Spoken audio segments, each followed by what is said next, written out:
دوسرا باب دعا کے فضائل اور آداب، درود شریف، استغفار اور بعض معصور دعائیں۔ دعا کی فضیلت، آیات: وَإِذَا سَأَلَكَ عِبَادِي أَنِّي فَإِنِّي قَرِيبٌ أُجِيبُ دَعْوَةَ الدَّاعِ إِذَا دَعَانِ فَلْيَسْتَجِيبُوا لِي، پارہ نمبر 2، رکوع نمبر 7، آیت نمبر 186۔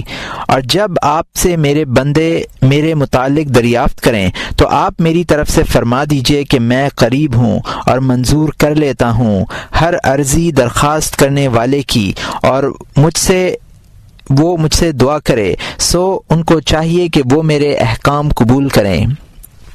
ادعوا ربکم تضرعا وخفیۃ انہ لا يحب المعتدین، پارہ نمبر 8، رکوع نمبر 14، آیت نمبر 55۔ تم لوگ اپنے پروردگار سے دعا کیا کرو، تذلل ظاہر کر کے بھی اور چپ کے بھی، بے شک اللہ ان لوگوں کو ناپسند کرتا ہے جو حد سے نکل جائیں۔ قل ادعوا اللہ او ادعوا الرحمن ایاما تدعوا فلہ الاسماء الحسنى، پارہ نمبر 15، رکوع نمبر 12، آیت نمبر 110۔ آپ فرما دیجئے کہ خواہ اللہ کہہ کر پکارو یا رحمان کہہ کر پکارو، جس نام سے پکارو گے سو اس کے بہت اچھے اچھے نام ہیں۔ وقال ربكم ادعوني استجب لكم ان الذين يستكبرون عن عبادتي سيدخلون جہنم داخرین، پارہ نمبر 24، رکوع نمبر 11، آیت نمبر 60۔ اور تمہارے پروردگار نے فرما دیا ہے کہ مجھ کو پکارو، میں تمہاری درخواست قبول کروں گا۔ جو لوگ میری عبادت سے سرتابی کرتے ہیں وہ عنقریب ذلیل ہو کر جہنم میں داخل ہوں گے۔ احادیث: سرکار دو عالم صلی اللہ علیہ وسلم فرماتے ہیں الدعاء هو العبادہ، یہ اصحاب سنن کی حدیث ہے جس کو النعمان بن بشیر رضی اللہ عنہ نے روایت کیا ہے۔ دعا مانگنا ہی عبادت ہے۔ الدعاء مخ العباد، یہ ترمذی کی حدیث ہے جس کو انس رضی اللہ عنہ نے روایت کیا ہے۔ دعا عبادت کا مغز ہے۔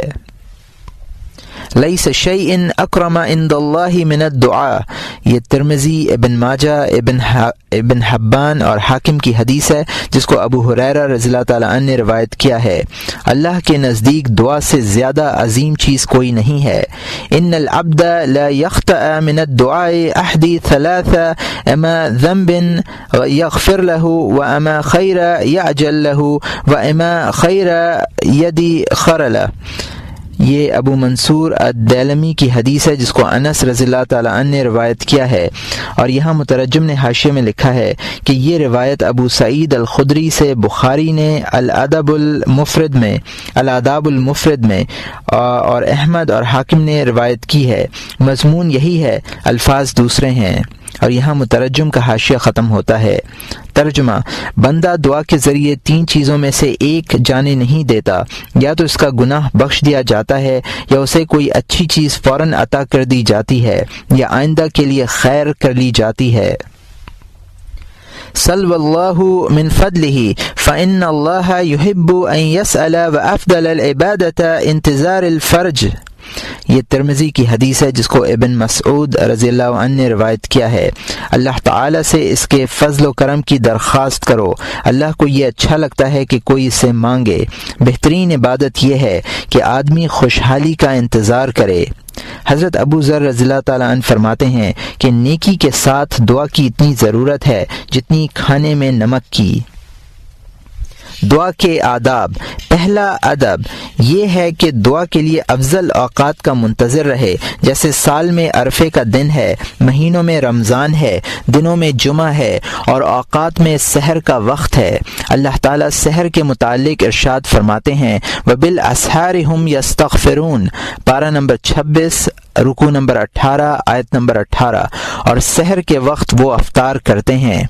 حضرت صلی اللہ علیہ وسلم فرماتے ہیں ینزل اللہ تعالی کل لیلۃ الی سماء الدنیا حین یبقی ثلث اللیل الاخیر فیقول عز وجل من یدعو فی استجیب له من یسألنی فاعطیہ من یستغفرنی فاغفر له۔ یہ بخاری و مسلم کی حدیث ہے جس کو ابو ہریرہ رضی اللہ تعالیٰ عنہ نے روایت کیا ہے۔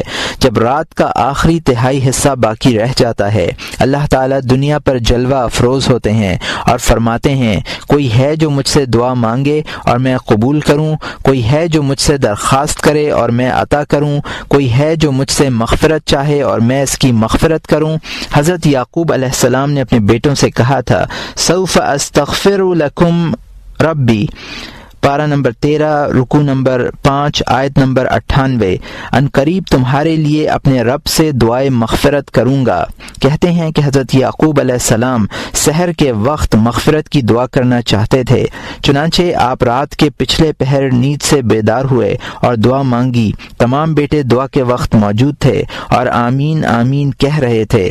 اللہ تعالیٰ نے وحی کے ذریعے مغفرت کی اطلاع فرمائی۔ دوسرا ادب یہ ہے کہ ایسے حالات میں دعا ضرور مانگے جن میں قبولیت کی امید ہو۔ حضرت ابو ہریرہ رضی اللہ تعالیٰ عنہ فرماتے ہیں کہ ان 3 وقتوں میں آسمان کے دروازے کھل جاتے ہیں۔ پہلا، فوجیں دشمنوں کے مقابلے میں صف آرا ہوں۔ دوسرا، بارش ہو رہی ہو۔ تیسرا، فرض نماز کے لیے تکبیر کہی جا رہی ہو۔ حضرت مجاہد کہتے ہیں کہ نمازوں کے لیے بہترین اوقات مقرر کیے گئے ہیں، فرض نمازوں سے فارغ ہونے کے بعد ضرور دعا مانگا کرو۔ سرکار دو عالم صلی اللہ علیہ وسلم کا ارشاد ہے الاسد بین الاذان والاقامت لا یرد۔ یہ ابو داود، نسائی اور ترمذی کی حدیث ہے جس کو انس رضی اللہ عنہ نے روایت کیا ہے۔ اذان اور تکبیر کے درمیان دعا رد نہیں ہوتی۔ ایک حدیث میں ہے الصائم لا ترد دعوتہ، یہ ترمذی اور ابن ماجہ کی حدیث ہے جس کو ابو ہریرہ رضی اللہ عنہ نے روایت کیا ہے۔ روزے دار کی دعا رد نہیں ہوتی۔ حقیقت یہ ہے کہ اوقات کی بہتری سے حالات بھی بہتر ہوتے ہیں۔ مثلا سحر کا وقت صفائے قلب کا وقت ہے، آدمی اس وقت اخلاص کے ساتھ عبادت کر سکتا ہے۔ اسی طرح عرفہ اور جمعے کے دنوں میں باری تعالیٰ کی خاص رحمتیں نازل ہوتی ہیں، کیونکہ ان دنوں میں لوگ عام طور پر اللہ کی طرف متوجہ رہتے ہیں۔ توجہات کے اس اجتماع سے باری تعالیٰ کی رحمت کو تحریک ملتی ہے۔ اوقات کے شرف و فضل کا یہ ایک ظاہری سبب ہے، کچھ باطنی اسباب بھی ہو سکتے ہیں جن سے انسان واقف نہیں ہے۔ سجدے کی حالت میں بھی دعائیں زیادہ قبول ہوتی ہیں۔ حضرت ابو ہریرہ رضی اللہ عنہ نبی اکرم صلی اللہ علیہ وسلم کا یہ ارشاد گرامی نقل کرتے ہیں اقرب ما یکون العبد من ربہ وہو ساجد فاکثروا من الدعاء، اور یہ مسلم کی حدیث ہے، بندہ سجدے کی حالت میں اپنے رب سے زیادہ قریب ہوتا ہے، مسجد میں بکثرت دعائیں کیا کرو۔ حضرت ابن عباس رضی اللہ عنہ کی روایت ہے کہ حضرت صلی اللہ علیہ وسلم نے ارشاد فرمایا انی نہیت ان قراء القرآن راکعا او ساجدا فاما الرکوع فعزموا فیہ الرب تعالی واما السجود فاجتهدوا فیہ فالدعاء فإنه فمن أن يستجاب لكم، اور یہ مسلم کی حدیث ہے، مجھے رکوع اور سجدے میں قرآن پڑھنے سے منع کیا گیا ہے، اس لیے رکوع میں اللہ تعالیٰ کی عظمت بیان کیا کرو اور سجدے میں دعا کے لیے کوشش کیا کرو۔ سجدہ اس لیے متعین کیے گئے ہیں کہ تمہاری دعائیں قبول ہوں۔ تیسرا ادب یہ ہے کہ قبلہ رو ہو کر دعا کرے اور دعا کے لیے ہاتھ اس قدر بلند کرے کہ بغلوں کی سفیدی چمکنے لگے۔ جابر ابن عبداللہ کی روایت ہے کہ عرفہ کے دن سرکار دو عالم صلی اللہ علیہ وسلم وقوف کے لیے میدان عرفات میں تشریف لائے اور قبلہ رو ہو کر دعا کرتے رہے یہاں تک کہ آفتاب غروب ہو گیا، اور یہ مسلم کی حدیث ہے جس کو جابر رضی اللہ تعالیٰ عنہ نے روایت کیا ہے، اور نسائی میں اسامہ ابن زید رضی اللہ عنہ نے روایت کیا ہے۔ حضرت سلمان الفارسی رضی اللہ عنہ سرکار دو عالم صلی اللہ علیہ وسلم کا یہ ارشاد گرامی نقل فرماتے ہیں ان ربکم حی کریم یستحی من عبدہ اذا رفع یدیہ ان یردہما صفرا، یہ ترمذی، ابن ماجہ اور حاکم کی حدیث ہے۔ تمہارا رب حیا والا ہے، کریم ہے اسے اس بات سے شرم آتی ہے کہ اس کا بندہ دعا کے لیے ہاتھ اٹھائے اور وہ انہیں خالی لوٹا دے۔ حضرت انس رضی اللہ عنہ کہتے ہیں کہ حضرت صلی اللہ علیہ وسلم دعا کے لیے اس قدر ہاتھ اٹھایا کرتے تھے کہ بغلوں کی سفیدی ظاہر ہو جاتی تھی، اور دعا میں اپنی انگلیوں سے اشارے نہیں کرتے تھے۔ اور یہاں مترجم نے حاشیے میں لکھا ہے کہ یہ متفق علیہ روایت ہے، البتہ اس کا تعلق استسقاء کی دعا سے ہے۔ مسلم کی روایت میں یہ الفاظ نہیں ہیں وَإِلَّا يَشِيرُ بَسَبْعَ، اور یہاں مترجم کا حاشیہ ختم ہوتا ہے۔ حضرت ابو ہریرہ رضی اللہ عنہ فرماتے ہیں کہ ایک مرتبہ حضرت صلی اللہ علیہ وسلم ایک شخص کے پاس سے گزرے، وہ شخص دعا میں مشغول اور شہادت کی دونوں انگلیوں سے اشارہ کر رہا تھا۔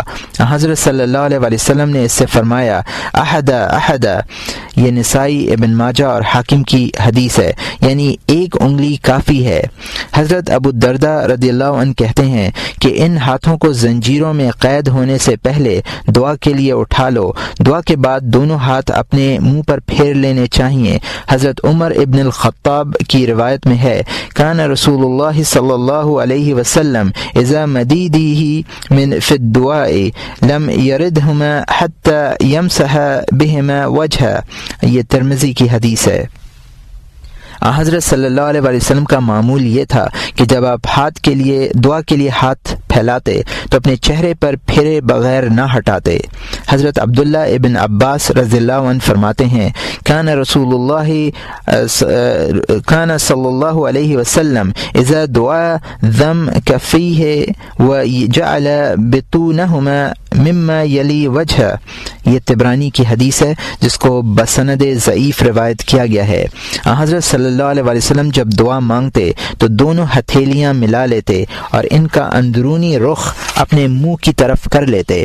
یہ ہاتھوں کی حیت کا تذکرہ تھا۔ دعا کے وقت نگاہیں آسمان کی طرف نہیں کرنی چاہیے۔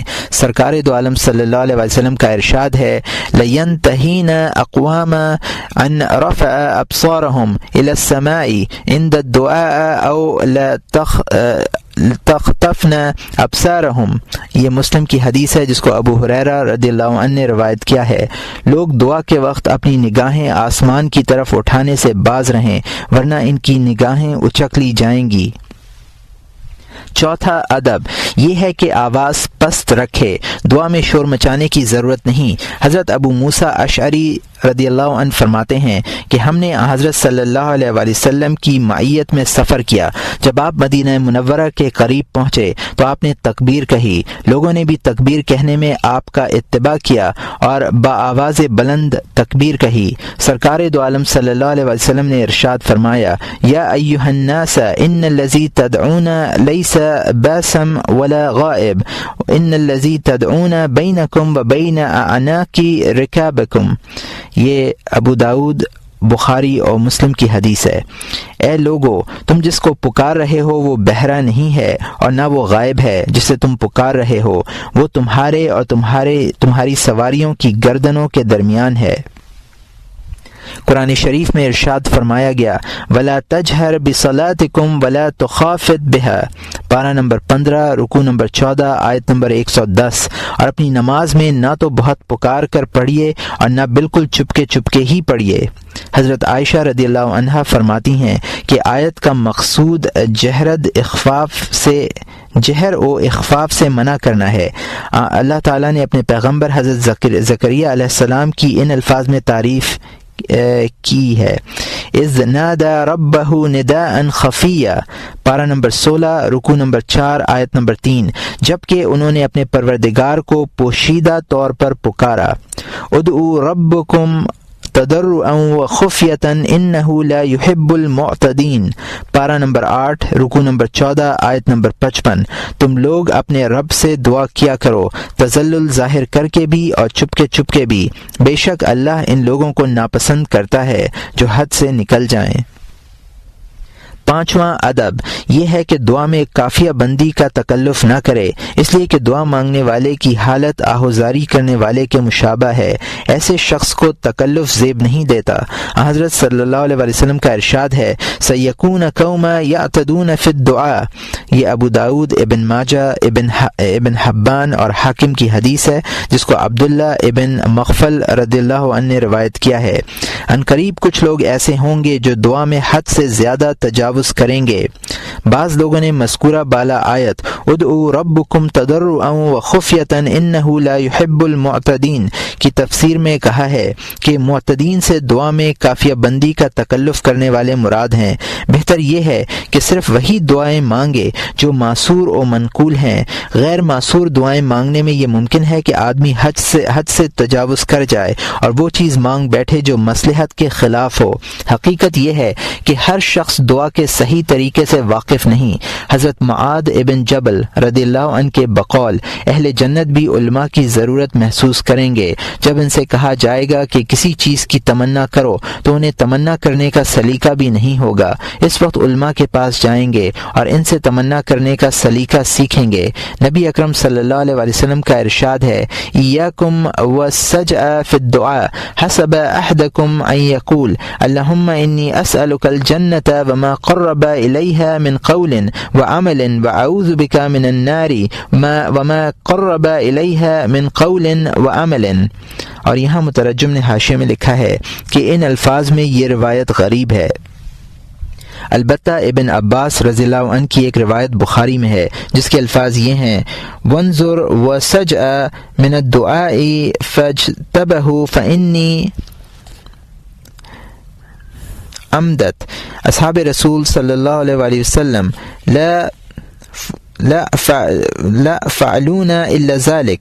روایت میں مذکور دعا ابن ماجہ اور حاکم میں حضرت عائشہ رضی اللہ عنہا سے مروی ہے۔ اور یہاں مترجم کا حاشیہ ختم ہوتا ہے۔ دعا میں سجا سے گریز کرو، تمہارے لیے بس یہ دعا کافی ہے، اے اللہ میں تجھ سے جنت کی اور ان اقوال و اعمال کی درخواست کرتا ہوں جو جنت سے قریب کریں، اور دوزخ سے اور ان اقوال و اعمال سے پناہ چاہتا ہوں جو دوزخ سے قریب کریں۔ ایک بزرگ کسی وائس کے پاس سے گزرے، وہ دعا میں کافیہ بندی کر رہا تھا۔ بزرگ نے فرمایا تم اللہ کے سامنے فصاحت و بلاغت کا مظاہرہ کر رہے ہو، میں نے حبیب اجمی کی دعا سنی ہے، وہ اس سے زیادہ کچھ نہیں کہا کرتے تھے اللہم اجعلنا جیدین، اللہم لا تفضحنا یوم القیامہ، اللہم وفقنا للخیر۔ اے اللہ ہمیں خالص بنائیے، اے اللہ ہمیں قیامت کے روز رسوا مت کرنا، اے اللہ ہمیں خیر کی توفیق عطا کر۔ حبیب اجمی کی دعاؤں کی برکات مشہور ہے۔ کہتے ہیں کہ جب وہ دعا کرتے تھے تو لوگوں کی ایک بڑی تعداد دعا میں شریک ہوتی تھی۔ ایک بزرگ کہتے ہیں ذلت اور عجز و انکساری کے ساتھ دعا کرو، فصاحت بیانی اور شستہ زبانی مت کرو۔ علماء اور بزرگان دین کا طریقہ یہ تھا کہ وہ دعا میں 7 سے زیادہ جملے استعمال نہ کرتے تھے، چنانچہ قرآن کریم سے بھی اس کا ثبوت ملتا ہے۔ سب سے پہلی طویل دعا سورہ بقرہ کے آخری رکوع میں ہے اور وہ بھی 7 جملوں سے زیادہ نہیں ہے۔ سجا سے مراد یہ ہے کہ آدمی جملے بنانے اور ادا کرنے میں تکلف سے کام لے۔ یہ صورت ذلت و انکساری کے مناسب نہیں ہے۔ مکفہ عبارتیں مطلقاً ممنوع نہیں ہیں، اس لیے کہ قوافی کا استعمال ان دعاؤں میں بھی ہے جو سرکار دو عالم صلی اللہ علیہ وسلم سے مروی ہیں، مگر ان دعاؤں میں بے ساختگی ہے، تکلف اور بناوٹ نہیں ہے۔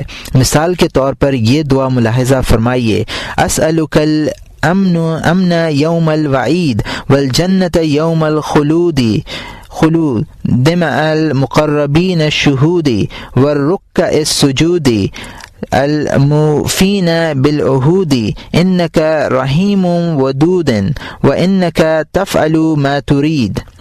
میں امن و امان کی درخواست کرتا ہوں وعید کے دن، اور جنت کی درخواست کرتا ہوں ہمیشگی کے دن، مقرب بندوں کے ساتھ، شاہدین کے ساتھ، رکوع کرنے والوں اور سجدہ کرنے والوں کے ساتھ، اور ان لوگوں کے ساتھ جو عہد پورا کرتے ہیں۔ بے شک تو رحیم ہے، محبوب ہے، تو کرتا ہے جو چاہتا ہے۔ اس طرح کی متعدد دعائیں حضرت صلی اللہ علیہ وسلم سے منقول ہیں۔ اگر کوئی شخص منقول دعائیں نہ پڑھنا چاہتا ہے تو تضرع اور انکساری کے ساتھ دعا کرے، الفاظ میں قافیہ بندی اور سجا کی کوشش نہ کرے، صرف ان جملوں پر اکتفا کرے جو بے ساختہ زبان سے نکلیں۔ اللہ تعالیٰ کو عبارت آرائی کے بجائے تضرع اور انکساری پسند ہے۔ چھٹا ادب یہ ہے کہ دعا میں تضرع، خشوع، رغبت اور خوف ہو۔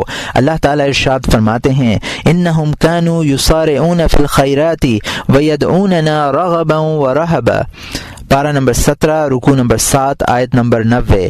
یہ سب لوگ نیک کاموں میں دوڑتے تھے اور امید و بیم کے ساتھ ہمیں پکارتے تھے۔ ایک جگہ ارشاد فرمایا ادعوا ربکم تضرعا وخفیہ، پارہ نمبر 8 رکوع نمبر 14 آیت نمبر 55۔ تم لوگ اپنے رب سے دعا کیا کرو، تذلل ظاہر کر کے بھی اور چپکے بھی۔ سرکار دو عالم صلی اللہ علیہ وسلم کا ارشاد ہے اذا احب اللہ ابدا ابتلاہ حتی یسمع تضرعوا، اور یہ ابو منصور الدیلمی کی حدیث ہے جس کو انس رضی اللہ عنہ نے روایت کیا ہے۔ جب اللہ تعالیٰ کسی بندے کو چاہتا ہے تو اسے آزمائش میں مبتلا کر دیتا ہے تاکہ اس کی گریہ وزاری سنے۔ اور یہاں مترجم نے حاشیے میں لکھا ہے کہ طبرانی میں یہ روایت ابو امامہ رضی اللہ عنہ سے ان الفاظ میں منقول ہے ان اللہ یقول الملائکۃ انطلقوا الی عبدی فصبوا علیہ البلاء فانی احب ان اسمع صوتہ، اور یہاں مترجم کا حاشیہ ختم ہوتا ہے۔ ساتواں ادب یہ ہے کہ قبولیت کے یقین کے ساتھ دعا کرے۔ حضرت صلی اللہ علیہ وسلم ارشاد فرماتے ہیں لا یقل احدکم اللہم اغفر لی ان شئت اللہم ارحمنی ان شئت لیعظم المسالۃ فانہ لا مکر لہ، یہ بخاری و مسلم کی حدیث ہے جس کو ابو ہریرہ رضی اللہ عنہ نے روایت کیا ہے۔ جب تم دعا کرو تو یہ مت کہا کرو اے اللہ اگر تو چاہے تو میری مغفرت فرما، اے اللہ اگر تو چاہے تو مجھ پر رحم کر۔ درخواست یقینی ہونی چاہیے کیونکہ اس پر کوئی زبردستی کرنے والا نہیں ہے۔ اذا دعا احدکم فلیعظم الرغبۃ فان اللہ لا یتعاظم شیئا، یہ ابن حبان کی حدیث ہے جس کو ابو ہریرہ رضی اللہ عنہ نے روایت کیا ہے۔ جب تم دعا کرو تو رغبت زیادہ رکھو، اس لیے کہ اللہ تعالیٰ کے لیے کوئی چیز بڑی نہیں ہے۔